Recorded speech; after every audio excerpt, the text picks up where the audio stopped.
What's up, guys, and welcome back to a brand new episode of the NeoVintage podcast. I'm Jabril, and I'm here with Steve. Hope everyone's doing well out there. And for you guys who have never seen the show before, we're just two guys that like to talk over the biggest stories in gaming, but we always like to start with what we've been playing. So, Steve, what you been playing? Yeah, I've kind of tried a few new little things out there. One, I guess, sort of standout. I returned maybe for like half an hour to Gran Turismo 7. I saw that. I was at my menu about to uninstall the game just because, and I was like, you know what, I got to give this a little more of that oomph try. You know, I bought it. We weren't really, not that we weren't impressed. I was impressed with the game on a lot of features. It just didn't really speak to me. Still kind of doesn't. I started finally kind of going through it, and I just realized that's like a lot of the game's blocked before you get your license or whatever that you have to do. So you're forced tutorials, and I don't like that. I don't like that half. Most of the game's just kind of locked, and the tracks are blocked up. But the game looks really good, and I do understand the culture. I just don't think, since I'm not a super car fanatic, it just doesn't really speak to me. But we'll see. I might keep it on my hard drive just a little longer. But again, not much more to say to that. The game does really look good though on PlayStation 5. I'll really give them that. It is just a standout moment. I know there was a whole debacle with the microtransactions and the online stuff, but I guess all of that's fixed. I didn't have any issue when I logged in. They gave me a whole bunch of the credits, which I'm sure was like an apology type deal. But I haven't spent it on anything. I haven't really gone even looking at what cars I could purchase. But again, it was more of just like a surface level. I want to see what's going on with this game before I completely uninstall it. The other big game I've been playing, and I've been playing it sort of in the background a lot. There was different embargoes that you actually had to sign. WB was really adamant about that, so I really couldn't speak about it. And I never really spoke about it when the public beta went, but now it's like sort of released. The Multiverses, WB's sort of answer to Smash Brothers. It's less of a Smash Brothers clone and more of a homage to it because it works really, really well.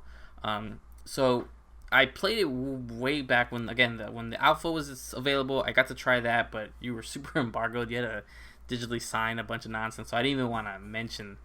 They were just really picky on what you could even say. Yeah. Then I played the more open beta a few months ago. Now, again, if you played in any of those early betas, you can now access the full beta. If in the free-to-play aspect, obviously, if you want instant access, you can just purchase the game, or whatever they call the Founders Pack.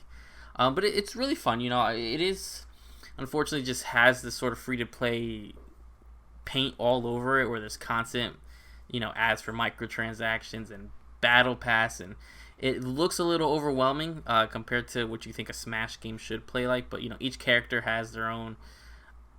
It's not a battle pass, but like a sort of unlocking tree that you have to do with them on top of a general battle pass, on top of a premier battle pass. So I don't know if that's something they're doing complete just in the season, or they're doing it right now because they're calling it pre-release. There just seems to be so many unlockables that you get overwhelmed and almost tempted to just purchase through. But you can unlock almost everything right through just actually playing. Even if you're playing, bots, if you want to fight the bots, it's really limited in modes. It's just right now it's free for all, 1-on-1 or teams, which would be 2v2.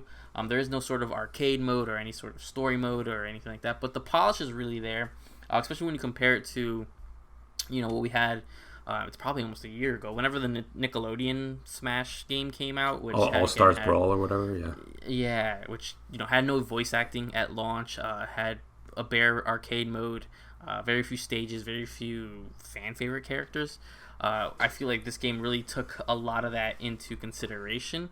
When you have voice acting right off the rip, you have some famous voice actors coming back to do certain characters. A lot of the sort of cultural meme stuff, the whole Ultra Instinct Shaggy stuff is really leaned into the game. He does power up. He gets the glowing eyes.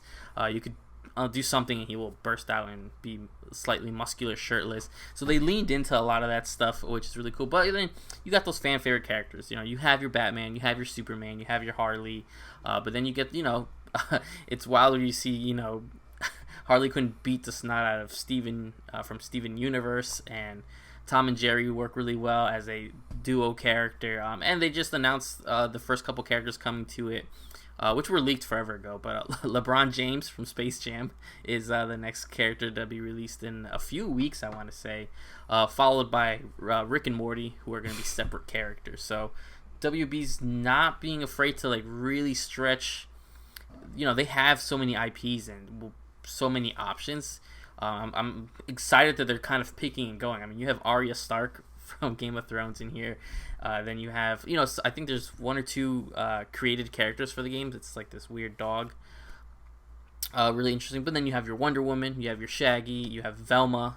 No Scooby-Doo yet. I assume he's got to be in the works as well. So it's really interesting. I'm curious to see how far WB will go just to get some of these characters in. Will they go to the point in getting a Mortal Kombat character in there? It would be kind of cool to see. Just to see their answer to, like, Smash just grabbing all these other characters, Sora, that we never thought was going to happen. I think it'd be pretty cool to see. Maybe, I don't know who they'd get, Liu Kang or maybe Scorpion or someone like that. It would be really interesting to see. But the gameplay is really solid. It's a little weird because it's like it wants to be just different enough from Smash, where like in Smash all the percentages and stuff is on the bottom of the screen. This one's on the top of the screen. Luckily, they did add a mode they call Legacy mode, which puts them back on the bottom of the screen where they should be realistically, just because that's where they've always been in every Smash game and every Smash clone. The percentage in your icon should be on the bottom. So luckily, they did add that Legacy mode, which puts them back where they should be. So it keeps the HUD a little bit cleaner. But the game's really solid. The controls are really there. Some characters do feel a little bit floaty. There's obviously a lot of patching that needs to be done just for the fact that some of these characters have become just complete abominations to fight against, especially if you look into like Taz. Taz is almost to the point where he can just spam the same move over and over and over, and that gets annoying. And there's answers to it. People can combat it, especially if you choose Superman. You can find ways to get around it. But it's just one of those things that you kind of wish you didn't have to do, But that comes in the territory with not only fighters, but these sort of platform brawlers that we're getting more of. I'm just glad that someone was able to do a real shot in this genre that isn't Smash, just because we've always kind of wanted that. We've always wanted the answer to that. We've always, PlayStation tried it, didn't really do it well because they didn't put their full force into it. People have always wanted Xbox to do it, but I don't think that would work. Just for the characters they have. Maybe now that they have this gigantic IP batch they could dig into, but we'll have to see. The last thing, I didn't get to play too much just because again it's something I kind of want to sit and play through and take my time, even though it's a smaller game. Through PlayStation Essential, PlayStation Plus Premium, I forget what all the things. I downloaded Stray. I did get to try out Stray. I played it maybe a total half an hour. I'm just again waiting so I can sit down and kind of go through it. It's really interesting to the fact that I'm glad the community really seems to like it. But obviously we've seen this for a little while now, that you're going to be a cat running through a sort of falling apart cyberpunk city. Again, I kind of just got my feel for the controls and the animations of it, and I'm really charmed with the game. I really do like it. I do think to the point where I will probably flat out purchase it. I don't know if this has a physical, but I would like to purchase this full on, even when I don't have access to PlayStation Essential or whatever the high tier one is. But it's a cute little game. There is something about it. I don't know if it's just because I have two cats, and my two cats. The main protagonist, but the main cat you play as in this game kind of looks like my cat, down to the color. So it's interesting. It's kind of cute when you're just kind of pouncing around everywhere, and there's the small interactions where you can just knead and they scratch on everything. I'm just like right at the point where the story's sort of picking up. Again, the game's released this week, so I'm not going to get into what started. The game's pretty short from what I hear. It's a couple hours long, but I'm at the point where it's like the story's about to start, and it's really cool, and it almost has this sort of vibe from this animated show on Netflix. Well, they have it's a variety, but Love, Death, Robots. There's a lot of that inspiration, I think, is in there. I don't know if it's purposely done, but there's, I think, 3 specific stories from those seasons that just kind of get that vibe, and I'm sure you know what I'm kind of talking about, where it just sort of has that, not just aesthetic, but certain characters that would appear. So that's the 3 games I've been mainly playing. I'm sure I've been playing. I'm forgetting probably something else I tried. If not, of course, there's always a Steam Deck that I'm constantly just sort of digging in and out of random games, trying them out, see what I can max out on that, and just sort of re-experiencing certain games on there. But yeah, that's the 3 main games I've been playing. I've been enjoying my time with them. I got a chance to actually play a little more this week than I thought I would. What have you been up to? Yeah, so I guess I can kind of piggyback off of what you were talking just about. So I also was playing Stray, and I actually beat it yesterday, just above 4 hours. So it didn't take me much long at all. Loved it, had a great time with it. No major complaints with it at all. It super set off my cats when I was playing without headphones, like all the meows. One of my cats was like damn near about to jump through the TV because she was just like, it just set them off like crazy. But they did a great job with all the animations. The worlds that they created are very interesting.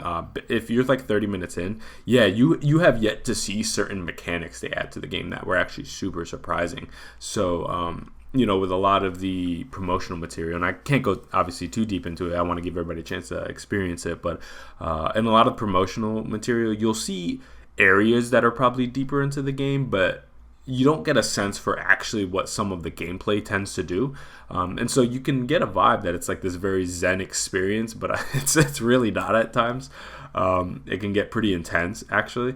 But no, I had a great time with it. Really, really fun. Really, really heartwarming, emotional story, especially towards the latter half of it. So, yeah, it was super big thumbs up for Stray. They did a great job. I think Annapurna were the ones who did this. So they did a great job with that. I had a couple things that I've like dabbled with very slightly. One of them I sent to you, Angerfoot. It's this. I forgot. Yeah. Yeah, it's done by. Well, it's published by Devolver Digital. Absolute nutcase game. I guess the developer's name is like Free Lives or something like that. Really intense, like EDM music, like hardstyle EDM music, where you basically walk from room to room and like take out enemies. So it gives me slight vibes of like a Mr. Shifty kinda. If you remember that game from the early days of the Switch, actually, where you kind of go room by room and you move fast to take out enemies. This one, you kick people and then you could shoot people once you get a gun, and you just take out people before they take you out. And it's a very intense, very funny, very goofy experience. But I'm having a pretty fun time with that on Steam Deck.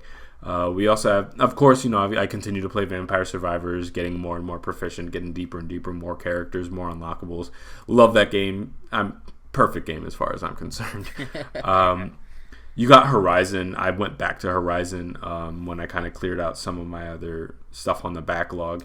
I still haven't beat it. I can't play it for very long because I get very bored by it. No offense to Horizon. I just think it's boring as hell. But overall, I think it's a quite good game. I think the gameplay still feels great. Placement in the story, I'm like 13 to 15 hours in, I think, or something like that. I just finished getting the second of 3 of... I don't know what I'm doing at this point, but you're finding these facilities and putting in these Gaia seeds or whatever. I don't know. But it's something like that. I'm like on the second of 3, so I'm on the 3rd place now. I don't know if that means that I'm going towards the latter half of the game, or I don't know. But I do plan on beating that eventually. I'm probably just going to chip at it until it's done, in between other things. But yeah, still overall, I'm like positive on Horizon. I just don't like it very much. And then the last thing is Chaos Simulator, Final Fantasy Origins, Stranger of Paradise.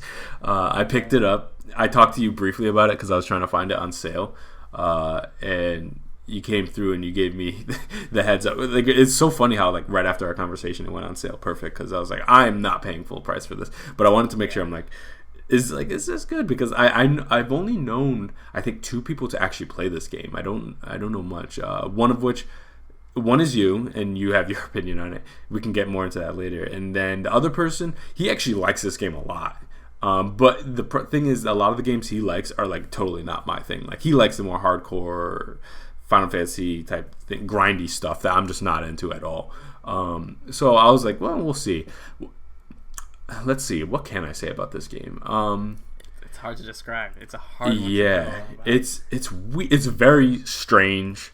The story is nonsensical. Let's start there. The story is nonsensical. It's just it's Nomura, so the dialogue is nuts. It introduces tons of characters that I don't necessarily always understand their significance for a while after they're introduced, but you kind of go along with the journey. I can tell that they're trying to blend a weird balance between edginess and humor at times that don't always hit the way I believe they intended it to hit. Like, I believe they probably tried to make it hit like, oh my god, he's so cool, and when he interrupts people, and it's so funny, haha.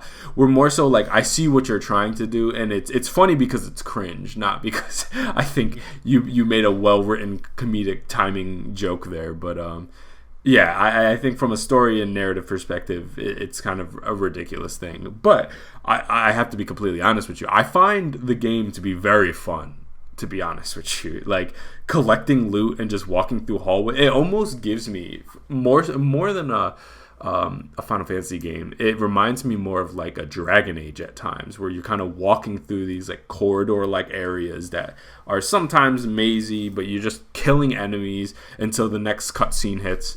And you break down your armor and you can upgrade things, and it's kind of very loot driven, but I find it very fun. It's not something that engages me, so it's definitely something I played like supplementary. Like, I kind of have it playing, and then I kind of do something else, and because I don't have to pay that close attention to it. But that's the thing, is like, I find this game to be a lot more fun than a lot of other games. So ultimately, I guess that's what matters, is like, if you're having fun with something, it is a video game and not a book. So I suppose the narrative being not great is not the worst thing in the world, because with a video game, sometimes you can kind of shut it off. Like does Vampire Survivors have the best story of the year? Hell no, but everything else is perfect. So like the game, not that Strangers of Paradise has good gameplay, I wouldn't even say that, but I do like the executions. It gets very much into kind of like a Doom vibe, that I think it's just a very strange game that I have trouble articulating how I feel about it, because people have, like, I've had somebody ask me, he's like, I saw you were playing that, do you like it? And I'm like, I don't know. I think so, maybe. I keep playing it. So that's the thing, is like, I keep playing it. I have multiple hours logged in at this point. I took a look, I'm like maybe halfway through it. And yeah, like, I would say overall, yeah, I like it, but do I think it's good? No, not really. So it's one of those things where it's almost kind of like, it's like trash TV. You know what I mean? It's the Hell's Kitchen of games, where it's like, it's not good, but it's entertaining. So I'll give it that. It's Jersey Shore. That's what this game is. Mm-hmm. This game is Jersey Shore, where it's just like trash and probably not good for you, but it's very entertaining. And yeah, you could totally tell Nomura wrote this, because he will drive a point into the ground. He will like for example, just replace friendship in Kingdom Hearts with chaos, and then you literally have that. And at first I was like, okay, I get the chaos thing, it's funny, it's a joke at first, or it's a meme on the first half, it's probably gonna die down. It doesn't, surprisingly enough. Like, I'm halfway through the game at this point, and the plot has deepened a bit, where you have more themes playing around. You're getting a lot more lore of the world and the people that you're controlling, and your motivations have changed ever so slightly in terms of what the team is going for. And I admire the protagonist's ability to not deepen whatsoever, despite what's going on around him, where he's just like, I don't care, I just want to kill chaos. That's really about everything you need to know about this character. There's not much more than that. Mm-hmm. Is that he wants to kill chaos, and he's going to let that be known in every conversation that he has with every character on every mission. And so from that perspective, like, yeah, I can't take it seriously as like a narrative, but I'd be lying if I said I wasn't thoroughly entertained every time I play the game, just executing and stomping on everything and ripping things apart. I can appreciate it from that perspective of it just being one of those kind of like mindless violence games. But thank goodness it's the length that it is, I would say, because I think most people will beat this game definitely below 15 hours. I think if you have your difficulty down enough and you're a proficient enough gamer and you don't spend a ton of time trying to collect everything, you could bank through this in less than probably 10 hours, probably less than 8, really, realistically. Like, you can get through this game pretty fast if you kind of just mainline it and you survive all the boss encounters. And so from that perspective, that's a good thing because it doesn't even get a chance to overstay its welcome. I haven't beat it yet, but I'm like, I looked up like where the mission I am is in relation to the total missions of the game. I think there's like 19 missions and I'm on mission 10. So that, it just doesn't take long to get through it all, which is good. Because if this had the normal Final Fantasy length of time, we're talking like 30, 40 hours. I don't think I could make it, to be honest. But the fact that it's relatively short, I think makes it a lot easier to get through. So you've played this game. I'm really curious to hear more thoughts about how you feel about it. Yeah, most of my thoughts haven't changed. Okay. It is one of those things where you don't know why, but you keep coming back to it. I haven't beaten it because I feel like I put it down. I feel like I'm at the cusp. If you're saying there's 19, I want to say maybe a mission 15. Like, okay. It was building up to crescendo. Well, as much as this game could. Yeah. But yeah, the story gets slightly more serious. There's such more when it starts to try to tie into. Obviously, this is a prequel to Final Fantasy. When you start seeing. I can try to avoid some of the spoilers, but where a character is gonna end up, because we know who they are. It starts to get kind of interesting, but yeah, it is one of those things where it's like, man, this is sort of that replacing friendship with chaos is the perfect way to explain it. So thank you for that. That is exactly what happens. I mean, and the gameplay, even though the gameplay isn't bad, it is so simplistic. I do think I ended up one time just dropping the difficulty down because I needed to just sort of get through some of the stuff.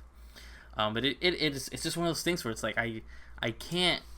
It's like that's why when you asked me if I could recommend it, I was like, I do want you to play this. I know you will get what you want from it, but I was like, man, at full price, I don't know if I could suggest. I see what you mean now. I would have the same conundrum recommending it to somebody. Exactly. Like if we were on the same side of the state, I definitely would have been like, yeah, here's a country. I was like, yo, borrow it for sure. But I was like, I don't know if you need to buy this. But it is just a weird part. Like I always think back to in the early time, there's a part where the main character is told that chaos doesn't exist, and he's like so sad. That's like, the best part. Yeah. He's like, I can't kill chaos, and they're like, no, chaos isn't a real person, and it's like this idea. Huge dilemma, and it's wild to think that this is a grown man. He's like, what do you mean he's not a real person? I need to kill him. He doesn't exist. What? I can't believe this. And he puts music on his little Beats Pro earphones and walks away, and it's just it's nuts. It is such a nuts experience, but it's one it's just one I do enjoy, and it's gonna be something I remember of this year for sure. It's like that was it one of my top games? Probably not, but it's gonna be probably one of the ones I enjoyed the most, even though it is not the best. Yeah, it's one of those things where it's like, I think I could recommend it to someone overall for kind of just like, if you need something to play on the side, like you're looking for something to kill time with that is not going to require an enormous amount of mental energy to keep track of a story and is not going to tire you out. And the good thing about it is it's formatted in a way that it's very easy to pick up and play. There's save points all over the place. And it works similarly to a FromSoft game in the way that, like, if you save, it kind of respawns everything. Similar vibe. And the funny thing is, I've actually played around with the difficulties, and I've tried multiple levels. The higher up you go, it certainly becomes quite a challenging game. If you crank it down, it becomes hilariously, like, easy, like, comically so. That's definitely it becomes one of the easier games ever. Like I put it all the way down, I think to like casual mode or something like that. I was like, I just want to see like how this feels for a while. And yeah, like you can like beat boss battles in sub 30 seconds. Like very easy, like very quickly, like you're just blazing through it. And so I was like sitting there, and like I put it back to normal for a second because I was like, this is too much. And then I kind of like slipped it back down to casual, and I was like, you know what? I kind of like it like this, to be honest. Just zero resistance. You just go through the game like nothing, and it's super entertaining. And so having beat Stray, I know Saints Row's around the corner, so I kind of want something to like take me through this week, but I don't want anything to really cross past that point, because once I get into August, I kind of want to move on to other things. So this is the kind of perfect game for that. So overall, I would say I could recommend it to somebody, just entirely dependent on how cheap they can find it. $60 for this, unless you're like a Final Fantasy super fan and you've watched the gameplay and you genuinely think like, oh no, that looks great. Sure, if you're that one of those type of people, okay, buy it. But for the average person, I say if this ever comes to like a Game Pass or a PlayStation Plus, absolutely play it. And if you can find it on sale for sub 40, I think that's a good point. I got it for $40, I think, if I'm not mistaken. And I don't feel like I wasted my money for that amount. However, if I paid a full 60, I might have been a little about it. So yeah, for sub 40, I think you're getting a decent amount of time out of it, just because, you know, you can't, it is fairly replayable. You can run back missions if you'd like, and boss rushes and stuff like that, and grind more gear and stuff like that. And I wouldn't say there's not really a lot of collectibles in it, but there's lots of items in it that you can equip and look nuts. I usually just equip the strongest armor at any given point. I don't really worry too much about the aesthetic, because everything kind of looks like trash. So I usually just press whatever the select button is on Xbox, because I'm playing on Xbox. So I just click that, and it kind of auto assigns the best armor for every person. That's what I do. Yep. Yeah, and just like every time I save at a save point, I just reshuffle my armor real quick. And I just have the best armor at any given point. And then at the end of the mission, I go down to the smith guy, break down all the stuff that I don't have, and then use that to level up my weapon to ensure that that's always the max it can be, basically. And that basically has kept me with, so long as I don't crank up the difficulty like crazy, you'll essentially never encounter significant resistance if you play the game like that. But yeah, overall, I would say I'm positive about it. It's just a weird one, because I can't say that it's good. You know what I mean? It does exist in this weird space where it's Yeah. like, I don't mind these kind of games existing. I'm not mad at it. It's not like, if this game was titled Final Fantasy 16 or something like that, then we would be having a completely different discussion. But the fact that it is, its own little thing, like its own little spin-off in a sense, I'm not mad at it for existing. Yeah, and to kind of end this off, I am also astounded by the fact that, no, it really is a PS3 game. Like, the visuals are not the greatest. I know that. It is better than, like, I'm not going to say that these visuals could have existed on PS3. They could not have. But that the gameplay and the world design is totally straight out of, like, 2010. Like 2009, 2010, like totally.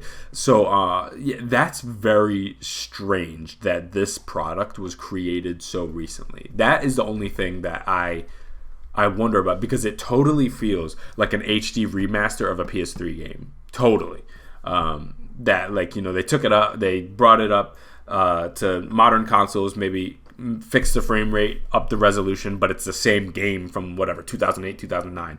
That's what it feels like. And I'm just very surprised that they put out a game that feels like that. Like, how'd they even make this on new hardware? I don't even know. I haven't felt a game that plays like this in a very long time. Like, it feels to me playing like God of War 3. That's what it feels like to me. So yeah, that's the only weird thing about it, that it feels crazy dated, but thankfully, it's not to the point where it's like stiff and uncomfortable that I don't want to play it anymore. Yeah. But yeah, I guess we can move on to the first story. And this is one thing that was already announced, but we get formal confirmation that it's going to come to the North America. And that is the Genesis Mini 2. So the Sega Genesis Mini 2 is making its way to North America on October 27th. And it has the following for anybody who doesn't know much about it. It boasts even more power, whatever that means. Over 50 classic games previously unreleased on the first Genesis Mini. It includes Sega CD titles. Right now, it is on Amazon, but it's retailing for like over $100 because it's shipping from Amazon Japan through the U.S. Marketplace, from what I understand. And so, personally, like, okay, so I loved the Genesis one, the Mini one. That was awesome. It was, it's tough to compare it to the Nintendo ones, but for me, it's one of my favorite of the mini consoles. That whole little craze that happened. For me, it's probably like the SNES Mini, then the Genesis Mini. Probably it's like 1 and 2. It's tough to say which one's better, but Genesis Mini they did an excellent job with. When they announced the Mini 2, I was very confused as to what that is. We've never seen a sequel to a mini console, but I guess they're just expanding it and putting more on it. And personally, I'm super down to get this, but I'm not paying $100 for it. That's insane. How do you feel about this? Yeah, I had a mixed reaction to, because when I saw it, I said, what, immediately I was like, let me go pre-order it. And then, it was retailing because it's sold exclusively through Amazon as of right now. And it was, $100 plus the almost $30 in shipping because of the shipping from Japan. And I don't know if that's something that's going to stick or if that's how they're going to do, if we're going to get a version here. Yeah. But just the sort of mystery, like, oh, this one's going to have 50 games, but here's 23 of them. I was like, that's bizarre. The only time we ever saw that was the PlayStation Classic, where they announced it, said it was going to be 20 games, and they showed 7 games or whatever. Yeah, I forgot about that. The equivalent it was. So, but then you look at the list of games, and it's like, because they're really pushing it's going to include CD games and stuff, but it's like, Sonic CD, which it's a fine game. I think it's a fine game, but really it's Shining Force CD. And then besides that, you get a couple Genesis games that we've seen before on different compilations. Super Hang-On, Sonic 3D Blast, Vector Man 2, The Ooze, Fantasy Zone. So it's like, it's just an awkward choice just because the big hitters are on the first mini. So it's just such a weird existence. In the day and age that I have a Steam Deck with almost probably everything on here. Yeah. Their big selling point is that there's one unreleased game on. I think somewhere on here it says that there's going to be an unreleased game released on here, very much like Nintendo did with Star Fox 2. Star Fox 2 was completed but never officially released until the SNES Mini. So it's just such a weird device and almost super late to the game because no one's making these mini consoles anymore. We didn't get a 64 mini or Game Boy mini. Well, you know what I mean, a collection mini. So it's just also so weird that in 2022 you're gonna release an anniversary sort of collection thing where it's like, why? I don't think people will want this anymore. I think there was a small craze, people really wanted it, and then it just immediately stopped. So it's just such a weird thing, and it's such a Sega move to do, though. For sure. Yeah, it's one of those, and it's challenging because this is a day and age where not too long ago we got a decent amount of Genesis games on the Switch. You and I both own Steam Decks. We both have actual Sega Genesis devices. And as someone who was collecting Genesis games for a couple years straight, I kind of stopped because I pretty much got everything that I wanted for that console. And I kind of just like, if I bump into things, like I'll pick it up. But I got most of the things I wanted, all the old Disney games and Comic Zone and all that, Vector Man. It's one of those things where like a lot of these games are actually, unlike Nintendo's, they're not that hard to find inexpensively. You can get a Genesis, like an actual Genesis console, one of the three of them that exist, probably for sub $30. And most of these games retail for under 15. And so a lot of these things where it's like, all right, I got you. I'll get the first one. But then on top of that, a second mini console, like I just don't really see the purpose of it. Really, and this is coming from a collector personally who, like, I have all the mini consoles, even the PlayStation one I have. So I don't really see a need for this personally. And especially in a world where, like a Saturn mini, a Dreamcast mini, that I'll take. For sure. But a mini too, I didn't see a single person who was like, what we need, that Sega Genesis that came out 3 or 4 years ago. Yeah, I want them to do it again, just with more power. Like I need my 16-bit machine with more power, please. I've never heard anyone say that. And it's a weird position because like this is 100% for collectors and maybe like young kids who it's a plug and play system type thing. You'll see it on the stores. You're like, oh, I remember the Genesis, and you plug it in, your kids can experience it. It's those kind of thing. I don't know this doesn't make it any more or less accessible than the first one, so it's not really an expansion thing. It's kind of just like somehow they made a pro model out of a mini console, basically. And yeah, it's a weird one. If first off, I want to get a better view of this. Like, what are the hardware differences between this and the first one? If there's enough, if it looks different enough, and they have more attachments to it, and if there's just more stuff to it, and I can find it for a decent price, like 50 maybe. Yeah, sure, I'll probably jump at it. But as it stands right now, there's no way I'm paying $100 for essentially a machine that I already have to play games that I already have access to. You know what I mean? Yeah, it just doesn't make sense. I mean, I'm also looking on Steam right now. And this game is everywhere, so it's pretty cheap. It's not just I have Steam open. The Sega Mega Drive Genesis Classic Collection for under $30 brings you 50 games. And I'm not looking at 2 lists, but I see already some comments. I mean, you have Ristar, Vector Man 2, Kid Chameleon, Sonic Spinball, Sonic C, Sonic 3D Blast, Virtual Fighter. So like these games, like you said, aren't that hard. Phantasy Star 1 through 4, Streets of Rage. So it's like these games aren't hard to get. And this collection I think was even given away on Xbox at one point. So it's unless you really want that box sitting there, I don't see why, unless you got it for cheap or cheaper. But spend almost, after taxes, you'd be spending almost $140, $150. That's crazy on this. It's ridiculous to me.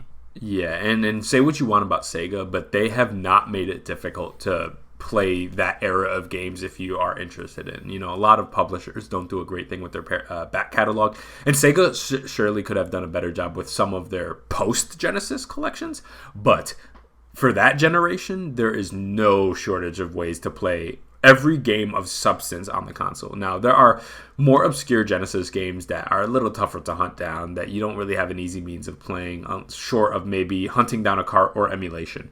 However, a vast majority of the games worth playing on Genesis have been put into collections, put onto Switch, put onto wherever, that are very accessible to play. Especially if you have a PC, you have access to everything. So, for the average person, I would say that don't even worry about this thing. But for your collectors who completionists, I'm a little bit of that. I totally get it. I would say hold out, if anything. Do not get this at that current price. I think this is going to eventually hit American storefronts, most likely, in my guess. And at that point, the MSRP is going to be sub $100. So I think if you can be patient, I say hold out on this and see what their release plans are for this, because October 27th tells me that they're going to try to hit holiday sales, and I would imagine they're going to try to hit storefronts, unless this really is some Japan exclusive thing. But if it was a Japan exclusive thing, they wouldn't have an American or a US SKU of hardware willing to ship to the United States. Because if you look at the Amazon listing, it has a little description there, said like for like US markets or whatever. I forget the exact phrasing. So they're super aware that some of the allocation of these units are going to the stateside. I would imagine they have a plan for that accordingly. This is probably just for early adopters who want this device the moment it releases in Japan as fast as possible before they do their full like US launch. So my guess is if you wait out, you could probably find this much cheaper, probably in stores. I don't think this is going to fly off the shelves per se. The first one didn't. So I would imagine this one's probably going to go similarly. So yeah, I would suggest everybody hold out. That's what I'm going to do. Yeah, that's the same thing. I'm looking at the link right now. It's like for sales in North America. Genesis Mini 2. And that's through the, because usually if it's not something that's meant to come here, you'll be sent to the Japanese Amazon. Exactly. And it's like this whole thing you got to sign into. But no, it's there, $103.80, $103.80 on top of a $22 delivery fee. So, nuts. Yeah, well, I'm sure someone is buying this. Oh yeah, and I know for a fact people are. Yeah. All right, we can get into the second story. It's a quick one, but it's an interesting one. PlayStation Stars was announced. So PlayStation Stars. So PlayStation announced a new loyalty program for PlayStation users, and it's a pretty interesting breakdown of stuff. So obviously free to join, no membership fee or anything like that. You get rewards by completing campaigns, activities, trophies, etc. Loyalty points can be redeemed for PSN wallet funds. For example, they say it's going to be able to redeem for different things. I don't know if maybe, if we get themes eventually on PS5 or anything like that. That's just a guess. It's launching later this year. You will also be able to get digital collectibles, including iconic characters from games and other forms of entertainment. And then a big caveat that I'm glad they actually kind of explained this way later. All that these digital collectibles, digital trophies, and artworks, they are not NFTs. You can't sell them, you can't trade them. It's something you get, purchase with maybe these reward points or unlock by maybe getting a platinum or a specific challenge or anything like that. So not NFTs, not connected to the blockchain, none of that nonsense, which I'm glad they got out. I wish they would have put that in the original statement, because that's what I thought when I heard it. It sounded like NFT to me. Yeah, same. Yeah. PlayStation Plus subscribers will earn additional points to spend in the PlayStation Store, redeemable standalone games, DLC, collectibles, and plus more in the future. A monthly check-in campaign, which is very familiar for anyone who's also dabbling in the Xbox era, ecosystem. Anytime you sign into Game Pass or Game Pass on PC or on your Xbox, you get these little sort of points you can rack up for different things. And a unique special reward for the first player to get a platinum in the region, which I hope they're taking their time figuring that out, because it's kind of sucky that reviewers, early accessors sometimes get the games way early on. Oh yeah, facts. And they can platinum the game before embargo. So maybe a sort of date, maybe until the actual date. I don't know how they would figure that out. You got to probably do it, maybe like hit your first platinum or your first trophy in the game has to be unlocked, time-stamped after embargo, after release date. So that would be the only way it makes sense to me. I'm not sure how they would figure that out, but they'd have to figure something out. But, this is a fun little addition to PlayStation. For those people who like it, it's giving a little bit more reason for people to maybe look back at trophies. Again, a lot of this stuff, I was like, oh, this is cool. And I saw some people really excited for it, but I was like, I'll be honest, Xbox has kind of had this for a little while through their reward thing. Again, for different things. For sometimes it's playing 5 Game Pass games or downloading this, or there's a bunch of things, and you can use the points for different things, discounts on games or entering raffles or entering different activities they have, or getting certain wallpapers or deal off Dell or deal off the Microsoft Store. So it's theirs. This is not something new. I'm just glad PlayStation's using it. I do think it's interesting. The big thing for me, and I don't know, we haven't talked about it, but I've seen this also being a sort of theory online. The digital collectibles. They were talking about trophies and artworks and stuff. I guess 2 questions. What do you think of the whole thing in general? Where do you what does that speak to you? What does that make you think of? All right, yeah. So the first, real quick, what I think about it. Overall, positive thing. That's interesting. This is actually something that's been talked a lot about previously, that people were always hoping that there was something in the storefront that would tie into some of the achievements. That's something that's been and every system has its own thing. Nintendo has its little My Nintendo reward points when you redeem certain games or buy certain things. Those are more tied to purchases. This is tied to achievements. And so from that perspective, I think that's overall a positive thing. The digital achievements, I'm not sure what it reminds me. I mean, one of the first things I thought of was in Steam, you have those little things you can sell. But what did you have in mind?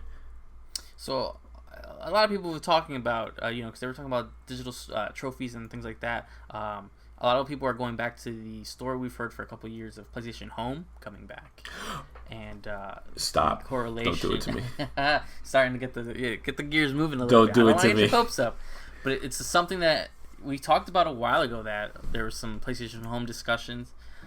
What other better way? It gave me a flashback to having my little apartment in PlayStation Home, where you could buy arcade cabinets. Imagine having a special trophy you could get for getting a platinum in a certain game. Again, this is all theorists. I kind of thought about it, and when I went on a couple different Discords that I'm part of, a lot of people had the same impression. It makes the most sense if you start thinking PSVR 2 and the correlation. Just the stars are starting to align a little bit, and I know it's sort of a fantasy thought, but that's where I think a lot of the community started sort of seeing, and it'd be this would be the way to start laying out some groundwork for that. Again, you think early next year, 2023, a big thing that PlayStation is going to be pushing, besides these unknown titles that they have to be working on, is the PSVR 2. So I'm just throwing it out there. I don't know. I don't have any sort of insight. I know that that's what I thought of, and I'm glad I wasn't the only one that I thought of that. But it kind of makes sense if you think about it a little bit. Yeah, totally. No. Yeah, no, that's crazy. I actually didn't think of that. I hadn't heard that. No, that's really, really interesting. And I'll tell you how sick I am. When you said PlayStation Home, I got chills. That's how much I love me some PlayStation Home. I was like, I'm not ready for that. I don't know what 28-year-old Jabril on PlayStation Home looks like, but I'm trying to find out. Because it's been 7 years or something like that since they closed the servers. I think it was like 2015. I think was the last time that I got to play, and it's been 7 years. So, I would love that. But I'm curious, to see.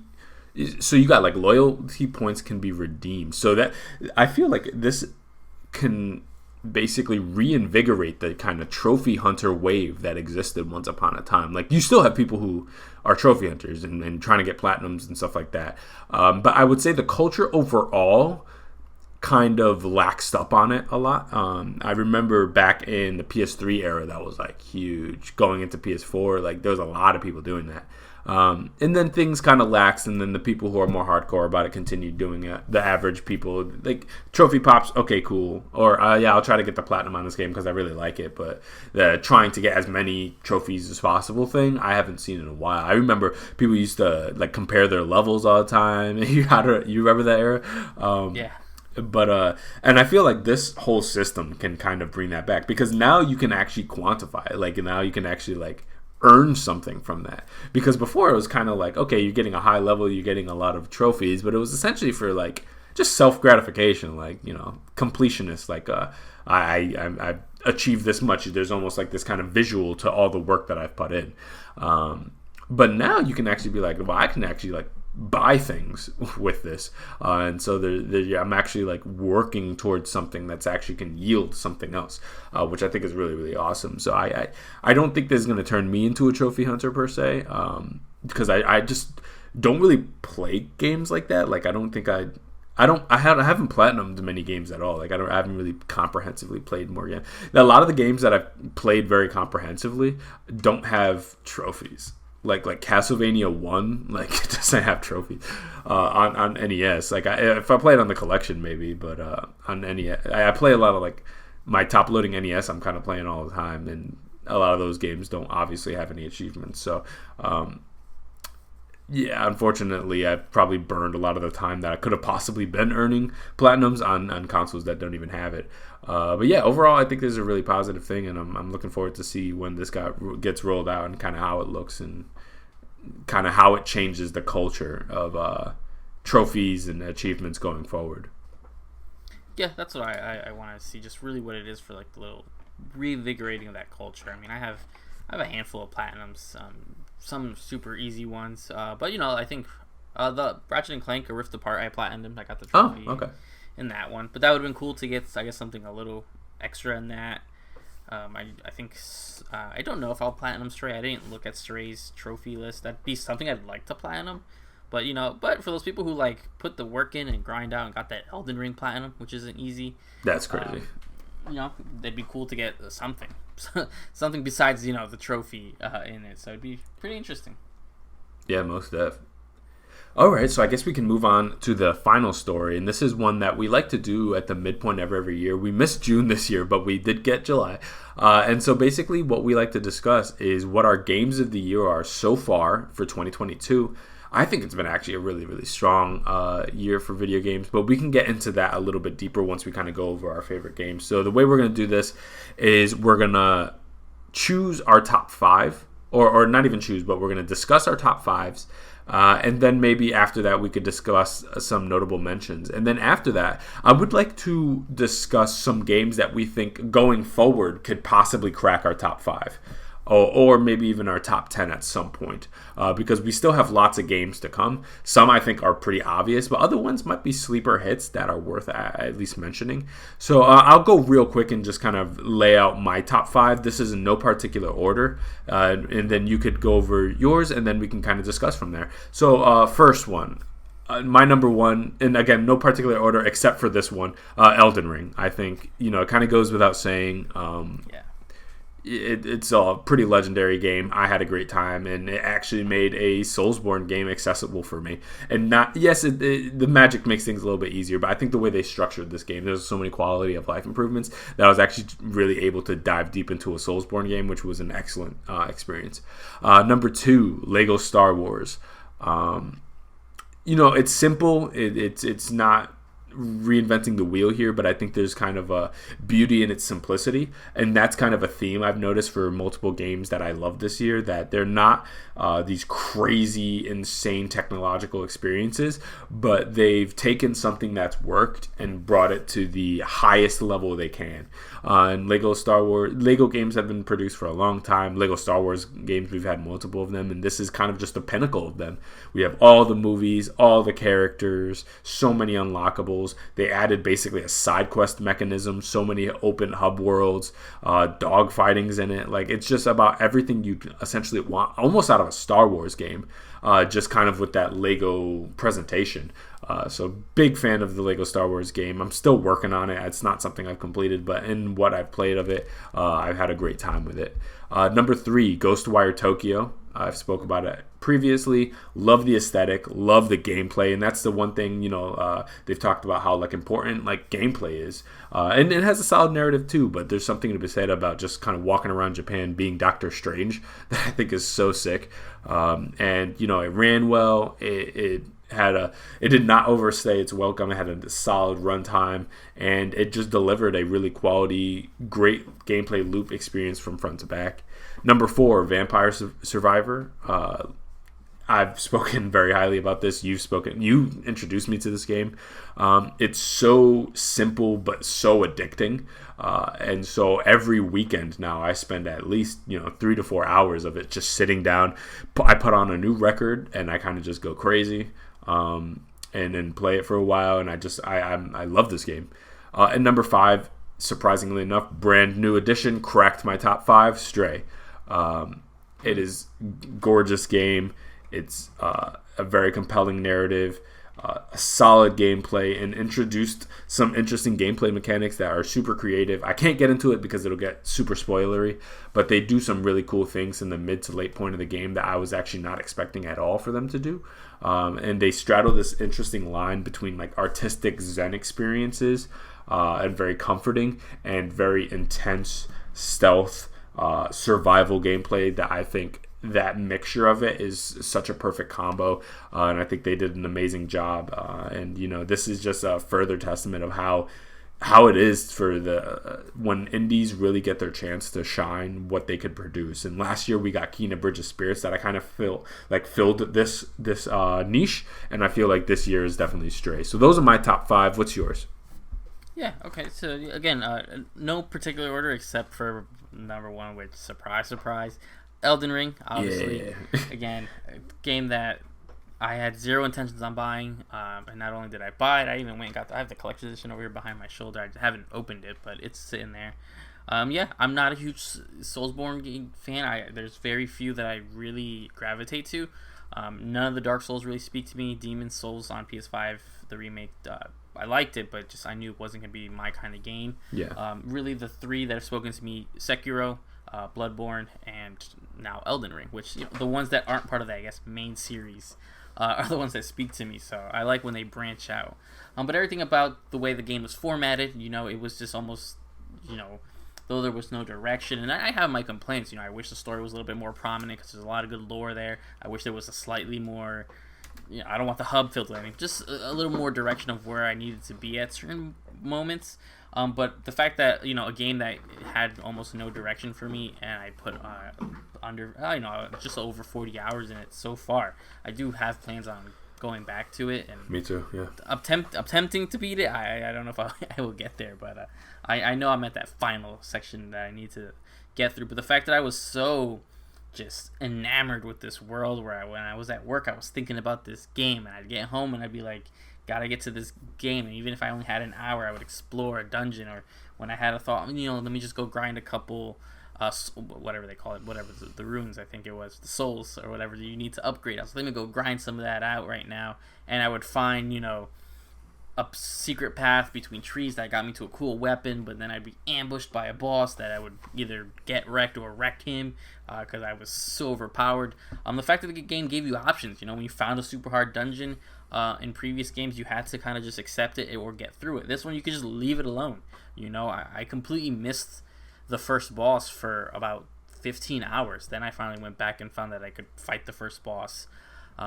Just because I didn't know you could sneak through a castle and avoid him, and then avoid a whole section. It's just, the game was just did what open worlds just hadn't been doing, and I know, again, some of the stuff was stuff that other games have been doing, but the fact that it was little things that everywhere, and I know that whenever, and I hopefully soon when I go back to it, I look at my map and I see where I haven't been yet, or parts that I haven't gotten the towers yet.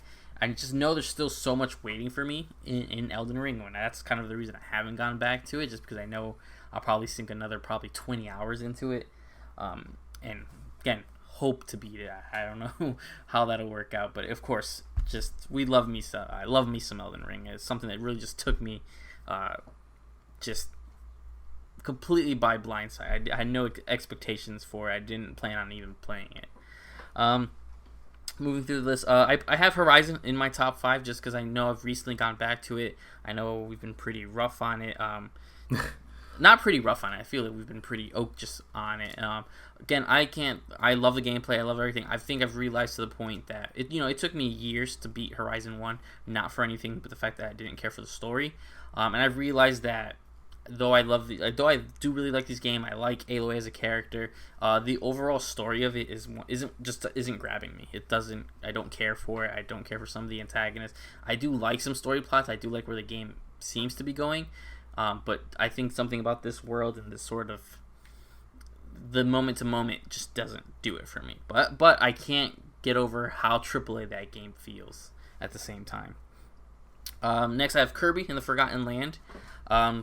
Small Kirby game that came out, and though Kirby games are usually just so copy and paste, the first area you fight Wispy Woods and you do this and this, there is something just super charming about Kirby that I really enjoyed just getting through it.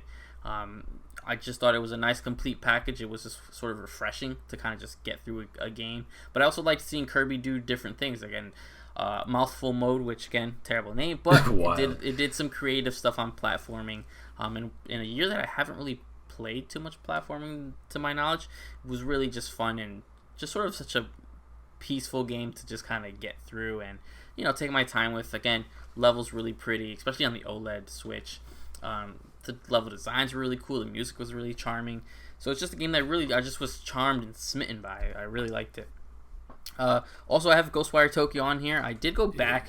I'm not currently actively playing. I went back a little while ago. I don't think I've ever even mentioned it, but I went back and played Ghostwire Tokyo because I had never beaten it, and I feel like I didn't really give it a good shot.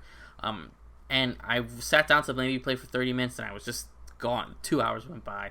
Again, there is something cool about going through this version of Tokyo. A lot of the themes and the gimmicks of it all just really speak well. And again, that's something I'm like, I do want to completely give my time to this game, and that's also something I have a reminder on my phone that I will go back to playing. And then the last one I have on here was Teenage Mutant Ninja Turtles Shredder's Revenge. TMNT Shredder's Revenge. I'm a big sucker for these games. I'm a huge TMNT fan. Big sucker for these sort of side-scrolling, sort of old-school arcade brawlers. And Streets of Rage 4 came out, I want to say maybe 2 years ago, and pretty much enjoyed that a lot. And not all of them always hit. Battletoads, that remake of Battletoads, or the reboot of Battletoads, really was not it for me. But TMNT just got it in every aspect, from the super cool pixel art to the themes, to the characters, to the comedy of the characters, and it just feels so right. It's been a long time since we've gotten this, and it'd be cool to see going backwards when we get the Cowabunga collections at some point. I think they just dated it, actually. I think it'd be cool to see it in retrospect to those and how well it fits and how well it honors those. So those are my top so far. It's weird. It's just weird because I've played so much, not so much this year, but things I was super excited for just haven't really felt them. And then you have things like Elden Ring, which not even on my radar, and on a gut instinct I tried it out and I loved it.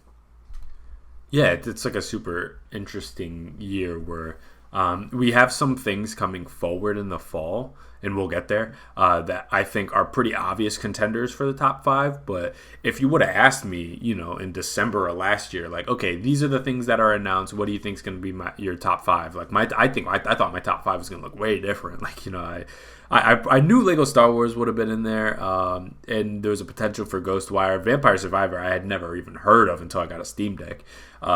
Stray I would have never imagined. Elden Ring I didn't even think I was going to play. So no, it's been a very interesting year in video games for sure. So I guess we can go real quick over our notable mentions, maybe things that didn't make our top 5 or got bumped from our top 5, that we want to give a shout out to, that maybe are in our top 10 but didn't quite make the cut. For me, the first one actually got bumped by Stray. It was Kirby, just like you. Kirby and the Forgotten Lands. I loved that game. I thought it was beautiful. It was really good. The only thing for me is, it is still a Kirby game. So it just got edged out a little bit. And I had a really good time with it. It also, I didn't really beat it. I got pretty deep into it, but I didn't quite beat it yet, so I didn't feel comfortable. I don't mind putting something in my top 5 if, like, I haven't beat it, but like I put a ton of time into it and I could feel confidently that I have a good vibe for it. Kirby, I still want to put some more time into, so it's very possible that it could sneak back into my top 5 towards the end of the year, depending on how the ending of the game goes. But for right now, it got bumped a little bit. Number 7 for me is Pokemon Arceus. It's an interesting one where I liked the game a lot. I thought it was a very good Pokemon game. I would argue that it's probably the best Pokemon game I've played. The only difference is Pokemon is so far behind technologically than most of the industry that I can't in good faith put it in my top 5, because it is still a Pokemon game at the end of the day. And, it's... Did it break the formula a little bit? Yeah, but it still very much has a very open, an empty open world. The side quests are not that interesting. The plot is not that interesting. So it's a very fun game, and I think it's a massive step forward for the Pokemon franchise overall. But it still very much is a Pokemon game, and so I wanted to give it it's definitely in my top 10, but it cannot crack my top 5. And then lastly, I put Horizon Forbidden West. It's just such a polished, really well-crafted experience. It's gorgeous. The world that they created is incredible.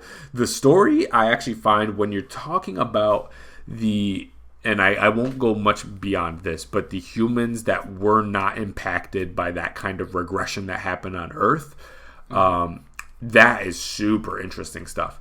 But when everything else around it, I find crazy boring. And so that's the thing for me, where it's like I am going to finish this game before the end of the year, and so I totally leave it open that can go back up. But for right now, since I'm having so much difficulty going through it, that kind of for me just says everything I need to know about this game. Where it's like if it's like pulling teeth for me to just sit down and beat this game, then that's probably not something that's resonating with me too much. It doesn't mean that it's a bad game at all. But it just means that, it's just not connecting with me very well.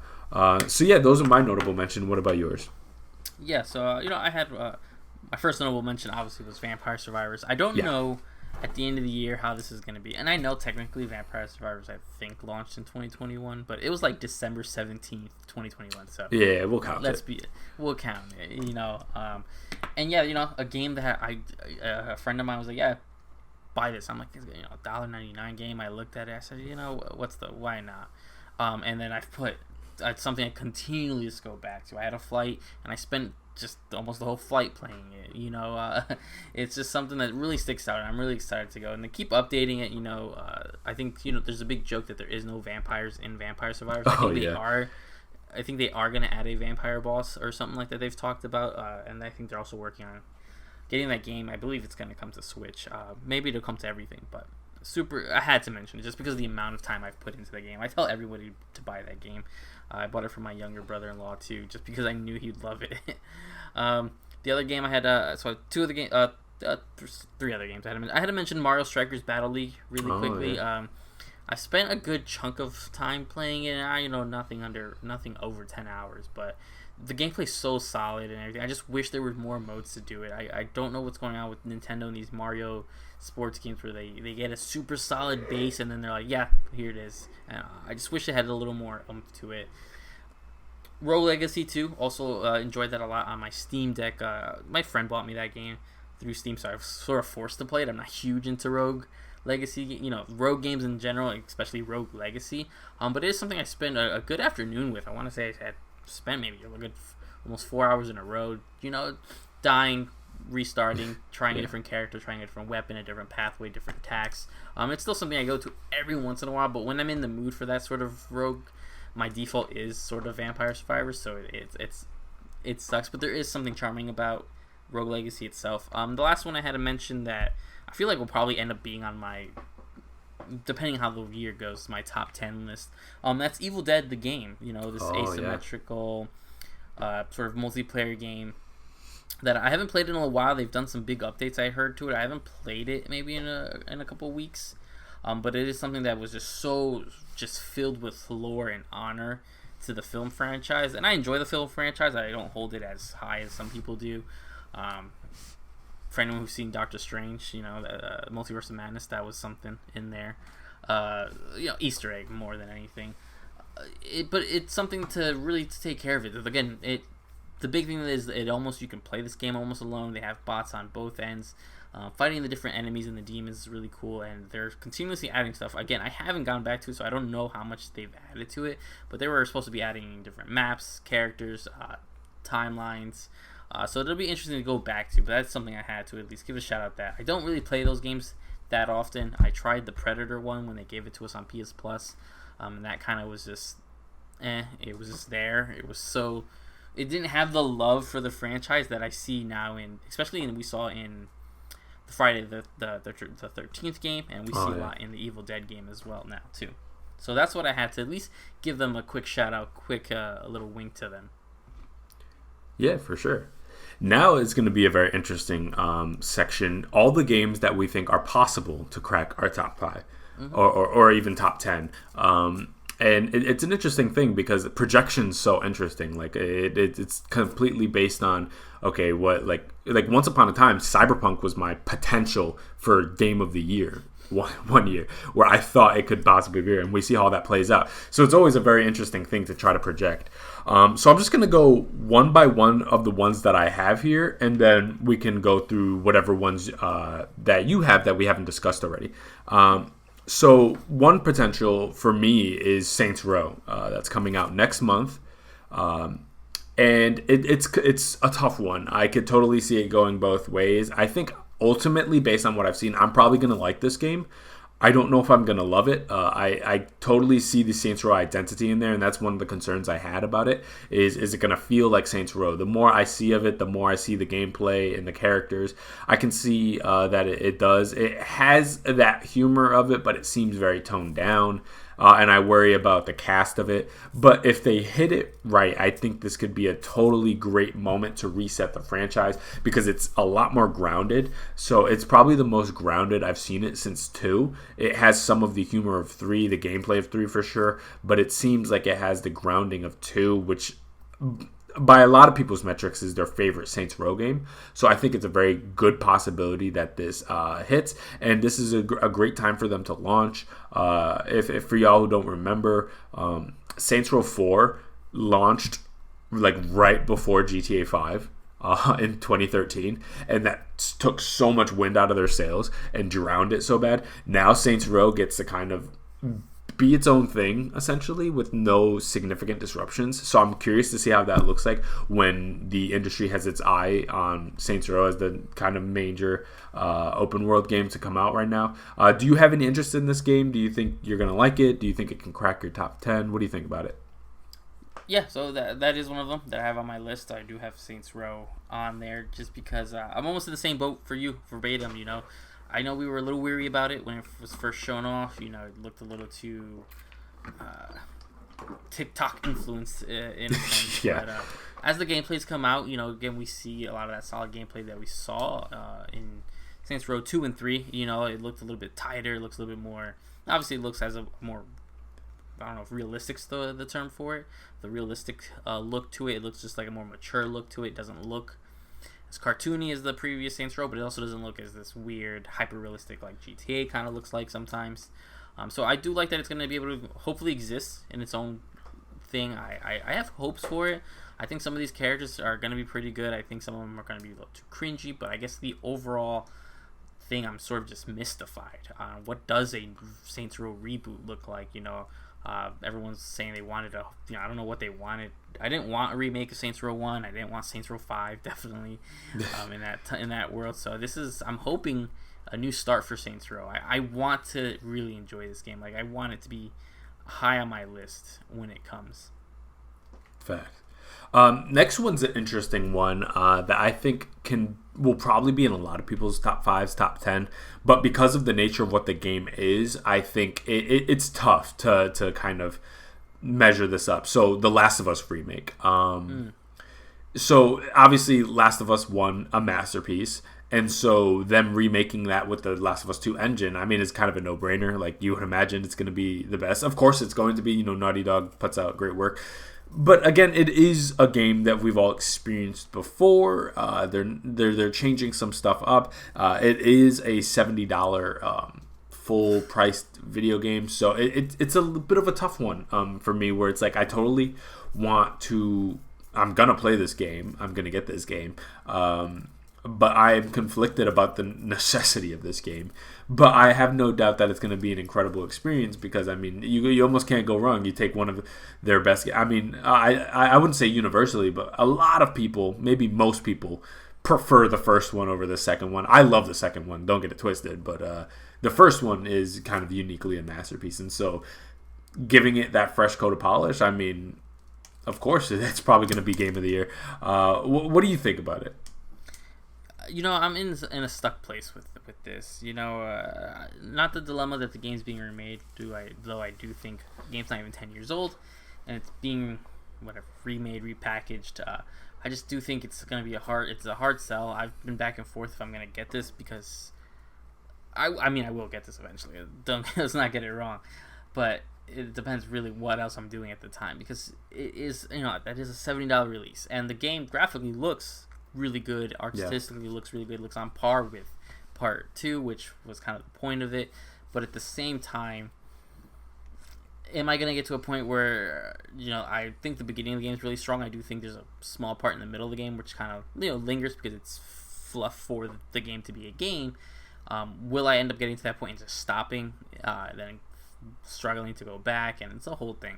Because I do think that those beginning hours I'm going to be really captivated and be like, man, it looks so good.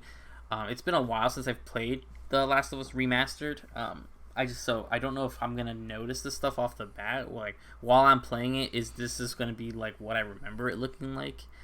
So I'm in this sort of part. It's like also like, do I want to count this as a new release? I know it's being broadcasted as that's a where release. I'm at. This is kind of just a remaster. This isn't the length like Resident Evil 2 was, you know. It's I'm in a struggle with the game, you know. Again, I'm probably gonna play it and probably really enjoy it, but am I gonna feel slightly ripped off, you know, with no multiplayer, with no nothing, for that full-fledged title price?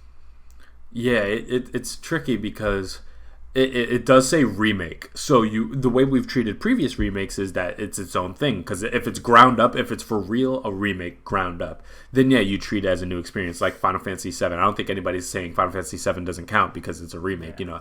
But I think you have to take into effect the difference between a PS1 or a PS2 game getting remade, like the Resident Evils, like the Final Fantasies, and a game that the last time it was kind of played around with and cleaned up was the beginning of the PS4 generation. PS4 to PS5, I mean, that jump is just like how I know it's ground up, but how ground up can it really be with a game that's less than 10 years old? You know what I mean? So that's the kind of tricky thing for me. But I have no doubt that it's going to be an amazing experience. It's just like, do we count it or not? I don't know. It's up for us to discuss later, I guess. The next one I think is pretty interesting. Crisis Core remake. I think there's a lot of potential in this game.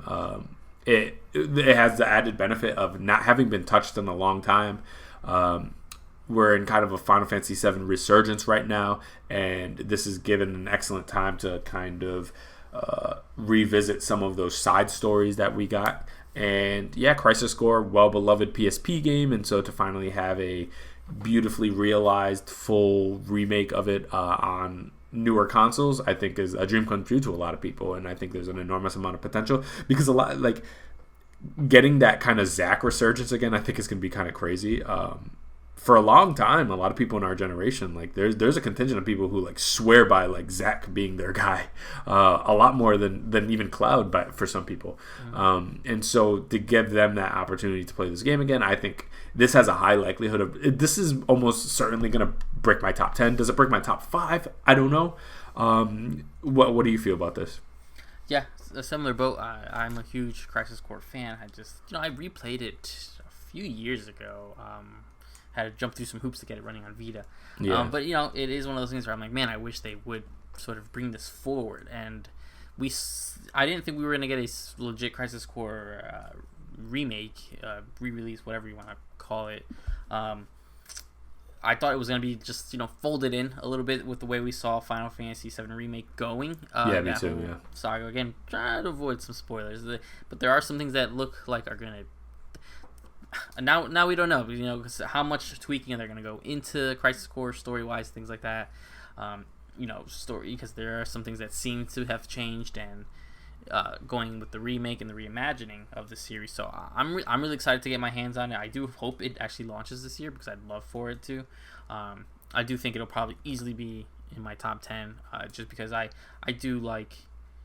really do like Zack as a character. I think he exists differently from Cloud. I know there's some people who like ship him for sure, but we'll have to see. We'll have to see how the new world and the new community. There's people playing Final Fantasy Remake that never played the original Final Fantasy, who never played Crisis Core and all these other exciting things. But I'm really excited to get my hands on Crisis Core Reunion, I think they called it. Yep. Next one is something I just kind of want to throw out there. I don't think for a lot of people it's going to be in their top 10, but I think it's worth at least bringing up. Pokemon Scarlet and Violet. There is a new generation of Pokemon coming out. It's going to take the lessons from Arceus with the traditional format of a Pokemon game. It is a Pokemon game though, so the gyms, the leveling up, the starter Pokemon, all that is still there. There's a new generation though. They've had a number of years on the Switch at this point, and the good thing about the Pokemon team is they do learn to take advantage of Nintendo's hardware eventually, and so this is going to be the most ambitious of their Pokemon games, most definitely. I could see it cracking my top 10. I'd be very surprised if it cracks my top 5, but I thought it's at least worth mentioning. What do you think? Yeah, if the changes are significant enough where it doesn't just play out to be another Pokemon game, I could see it probably be running my list. I hope it is. I hope this is sort of that game that gets me to. Because my thing is, usually these games are so not generic, but so by the book that I play through them once. Once I beat the game, I see the credits. That's it. I never did the end game stuff in the last Pokemon game. Oh yeah. Just because. Why that was added to the end of the game after the credit, it was just made no sense to me. Again, once I see those credits roll, it's real hard for me to want to go back into these games. But if you make the whole journey very enjoyable and different enough where it's learns this lesson from Arceus, but tightens up that stuff from Arceus with the sort of formula and flavor that we know Pokemon games to have, I could see it being really solid, and I hope it is a really solid game that I want to put in my list. Yeah, for me, if they can take the controls of Arceus with, that kind of free movement trainer in the open world, catching these Pokemon individually, and I even didn't actually mind the way that, like, catching Pokemon also gives you XP to level up your Pokemon. If you take all that stuff with a more robust battle system like the previous ones are, and not as maybe stripped down as Arceus was, I think they're definitely in a place to certainly one up Arceus, no doubt about that. But I think also they're in a good position for that to be the best Pokemon game that they've ever made. The only thing to consider is that, yeah, like this I think is going to be more limited to Nintendo fans, if anything. Like, I think when you talk about the broader game industry, I don't think people are going to care about this as much, but I think certainly in the Nintendo and Pokemon ecosystems, this is going to have some ripple effects and that are worth at least taking a look at. The next one, Bayonetta 3. Finally, we're getting some movement on that. That's set for October right now. And personally, I know for a fact that this is definitely cracking my top 10, very likely cracking my top 5. I'm a huge Bayonetta fan, and I'm about to speak some crazy heresy here, so everybody get the big warning here. I like Bayonetta more than I like DMC. I know that's crazy. I know that's crazy. Everybody stone me later after the show. But no, I'm a huge Bayonetta fan. I've always resonated. I just love the world she exists in. Her choreography is crazy. Her character design, the enemy design, the whole Angels dynamic, the soundtrack with that jazziness, like everything about it is just flawless to me. And I'm a huge fan of Bayonetta. And I came up, like Bayonetta obviously came out way later than DMC, and I shouldn't even be comparing these things, but they have very similar gameplay styles, so I know people are going to draw that connection. It came a lot later, and it just personally resonated with me a lot more. The only thing that's annoying to me about Bayonetta, that is totally good for people in that ecosystem, myself included, but I would love to play this on a PS5, to be honest. Like, I want that resolution. I want that really high frame rate. That's a big thing.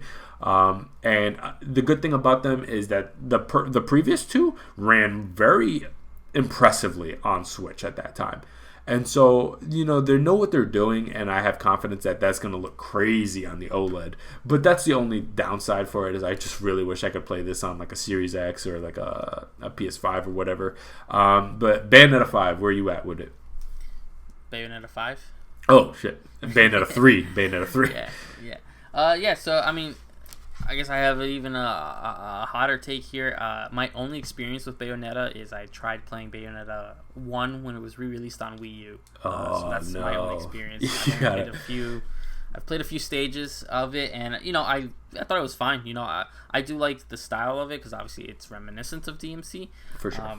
And I do seeing the trailer for 3 because I was too curious, and the game looks great. I'll be honest. Right. That new character looks fantastic. I can't just jump into Bayonetta 3, but this is where I'm in a sort of a dilemma now because I know they're all on Switch. Bayonetta 1 and 2 is on Switch, and 3 will be on Switch. But they did just re-release Bayonetta 1 a couple years ago through an anniversary HD update. My only thing is if I do play it on, let's say, Steam Deck or on my PC or one of the big, PlayStation or Xbox, I'll be playing a superior version and then have to maybe drop down to Bayonetta 2, which is probably locked at 30 frames on Switch. For sure. So I think I'm going to convince myself just to do just 1, 2, and 3 right on Switch. That way I have a consistent experience and I don't feel the downgrade. But that is my kind of plan. I know these style of games don't take too long to beat, so I know I can probably do it. Especially on Switch, I'll just have to bring my Switch along instead of my Steam Deck with me. So I will be hopefully doing a Bayonetta playthrough and then line right into Bayonetta 3. So if I accomplish that and I really start to vibe with these, I can probably see Bayonetta. I mean, DMC 5 is something I still play a lot, so I would love for Bayonetta 3 to be that game for me.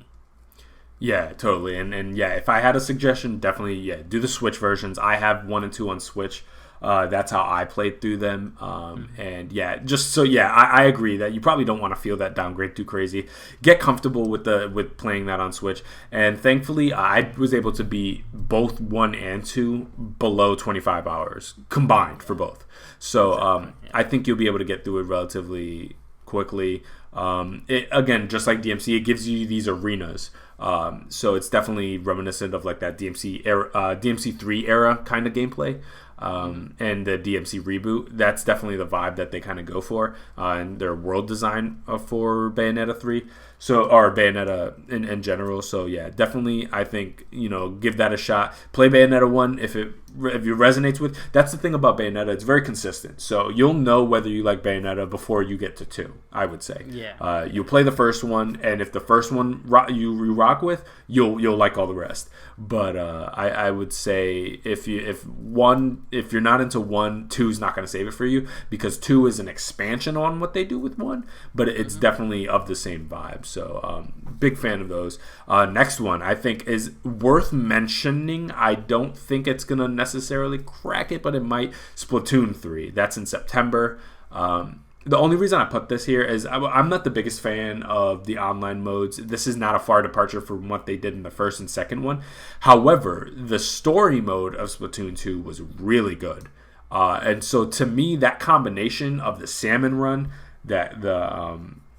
which is their kind of survival mode, the story mode, which was like this cool kind of platforming, Mario Sunshine-esque kind of thing, combined with the online modes, I think actually has a lot of potential for this game to be quite good. I just still need to get a vibe of what is 3 doing that the previous 2 didn't do, because it looks exactly the same to me. It looks like DLC if anything. So that's the one thing, is I'm kind of curious of how they're going to expand this. But overall, I think there is lots of potential here. Do you have any interest in Splatoon 3? Yeah, I'm pretty interested. Same. I usually like the campaigns. I do like the missions, the Mario-esque puzzle, Sunshine puzzle style of it. The multiplayer, I usually get into it for the weekend. Really interesting. I hope the salmon run isn't so locked to time based I think the second one, where you could only play it certain days, certain times. Oh yeah. Or whatever it was. I hope that they kind of acknowledge that they're this is a pretty cool mode. Just give me multiplayer. Give me a horde mode, horde zombie mode type. That's what it is. And give me the campaign. Give me the 3 pillars right up front, with an interesting story, some cool customizations. I think it could easily slide in. I just hope it's different enough from Splatoon 2. Most definitely. And then the last one I think is the most obvious. Very likely to crack both of our number 1, if not number 2. God of War Ragnarok, obviously. Yeah. And there's not much I have to say about this. This is the obvious one. The first one is a masterpiece. Everything I've seen related to the second one looks like they're going to usurp it, if not at least come very close. It does not look like it's going to be a far drop off at all. And the difference between this and an Elden Ring, for example, is Elden Ring was a sleeper hit. I didn't expect to like it as much. God of War, I know damn well that it's going to be great. So I think that's going to play super high. There's such a talented team over there. And so I know you're super ready for it as well. What are you thinking? Yeah, I can't wait for it.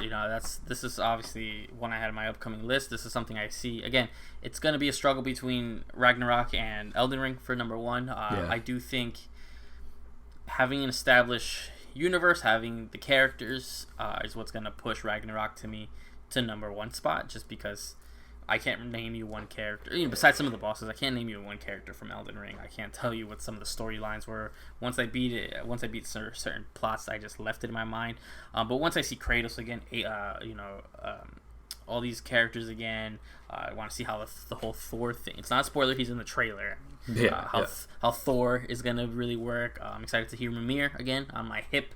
His disembodied head telling me stories and lore. Once I'm in that universe, I think it's gonna be really captivating, and I think it'll probably be. I'd be surprised if Ragnarok is not my game of the year.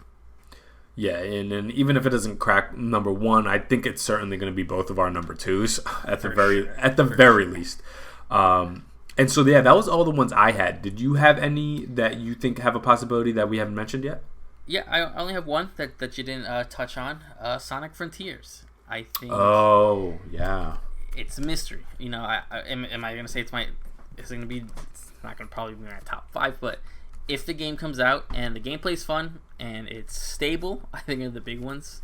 For me, if the gameplay's fun, it's stable, and if there's different worlds that they haven't been showing, they keep showing us the same open grass field constantly. They say that's not the whole game. If it delivers on some of these, it's weird. If it delivers on some of the basics, I do think it'll be pretty interesting. If it's a nice, fun experience, I can see it being, probably in my top 10 somewhere in there. As long as it's enjoyable. Now, if it comes out, it's a hot mess, graphically it's not good, then that's when easily to be ripped apart and not put on my list. It'll probably be I'll polish a stinker award right for it because I'm not afraid to do that to my boy. But that's the only one I have. Like, it's upcoming. I'm watching it, and I'm like, this has the potential because people have such low expectations for it. I kind of have low expectations for it, but they do talk about it sometimes, and I get kind of excited what they want to do, and I see the bones of it, and I'm like, the bones are good. It looks. I'm like, it just has to be polished. I don't like that Sonic goes from standing still to Naruto running immediately. There's no sort of build up to speed. So that's the only one that I'm just like, I'm watching it. Do I think it'll exactly hit my top 10 list? I don't know. I would hope so. I would love to praise it, but at the same time, who knows where it's gonna go? Yeah, Sonic Frontiers, yeah.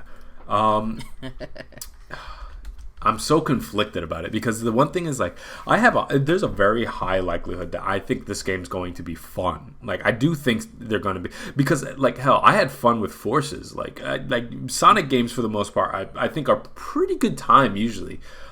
Do I also think this game's going to be a disaster? More, yeah, probably. Just based on what I've seen, based on what they're trying to do, the track record, it looks like this game's probably going to be a mess when it comes out. I think they'll probably polish it over time, but just the way that it's performing already, what they're trying to do with it, I'm like, I don't see this going super well. But at the same time, I think it has a lot of potential to be a really fun game and a very interesting take on Sonic, and to be kind of an interesting chapter in Sonic's kind of progression.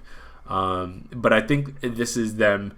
They're trying to do to Sonic what they've done to a lot of different franchises, where and I call it like the Odyssey effect or the Breath of the Wild effect, where they're trying to open things up and take it to the next level. And they've done it with lots of franchises. Kirby just kind of recently did it too, where they take these franchises that are either platformers or they inhabit these smaller worlds and try to take it to the next level. And now Sonic has dabbled with open worlds before, and this seems like the most ambitious of them. And I don't think that that's going to go on without a hitch. But I totally think this could, at the very least, be a super fun, buggy mess, because both of us are Sonic Adventure fans. So there's almost nothing they could do to break this game that will probably keep us from having a great time with it, because it's nothing they haven't done before, to be honest with you. Worst case scenario is Sonic 06. I don't think they're going to do that again. Yeah. So I think at the very worst case scenario probably is like, yeah, it's going to be goofy at times. It's probably going to hitch and the frame rate's going to drop and you're going to fall out of the sky and fall through the grass and all that. But I think it's going to be a very interesting, fun experience and kind of uncover the mystery of whatever this world is that exists. And so funnily enough, despite saying all that, I think it's very likely this can crack my top 10 for sure. Yeah. Just because it's been a minute, and do I love everything I'm seeing about it? No, but I love the direction they're trying to take this in. I like that they're being bold over there, because we've had so many safe Sonic games. So I want them to try to do something. I'd rather you try and fail than not try at all, to be honest with you. So I think this is going to be a pretty fun time. And yeah, I'm surprised I forgot about it. It's such a sleeper game right now. I feel like it's going to be one of those things that's going to probably kind of spike up in the headlines once it gets closer to launch. Do you know what month that's launching? I don't think they've given us a date yet. I think it's still. I wouldn't be surprised if this game gets pushed to 2023. You think? To be honest, it's just holiday 2022. Oh, okay. So we'll have to see. Yeah, hopefully, once the fall comes, September, October, November, we'll probably see a lot more about this game and then also we'll get a better look at like what is the current state of that game. Because sometimes, I don't know why devs do this, but they'll show like a vertical slice of the game, but it's not the newest build. So it's a lot of people are kind of dunking on Frontier, but that might not be the current state of the game. That might be an old build that they had demoable because it's a particular part of the map that they're able to show because it's early in the game. And who knows, maybe at some point we'll be able to see a more polished experience. So yeah, that. It looks like we're pretty set up to be in a pretty good spot this year for 2022. What do you think about this game this year so far, game-wise?